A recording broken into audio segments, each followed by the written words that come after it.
জগদ্ধাত্রী পুজো উপলক্ষে চন্দননগরের নাম তো সবার মুখে মুখে ছড়ায়, কিন্তু আজ তোমাদের সাথে আমি যেটা শেয়ার করছি সেটা হচ্ছে জগদ্ধাত্রী পুজোর পরিক্রমা অশোকনগর কল্যাণগড়ের। কি অসাধারণ সমস্ত প্যান্ডেলগুলো, তোমরা দেখো ভালো করে তাহলেই দেখতে পাবে।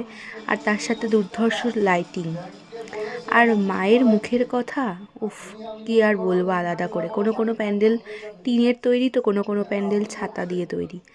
মায়ের মুখ চোখ যেন কথা বলছে, এমন এক একজনের থেকে এক একজন ছাড়িয়ে যাচ্ছে, কেউ কারোর থেকে কম যায় না বলতে গেলে।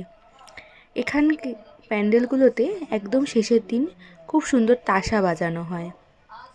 ঢাক তো বাজানো হয়, কিন্তু তাসাও বাজানো হয়, এই যে সেটা বাজছিল।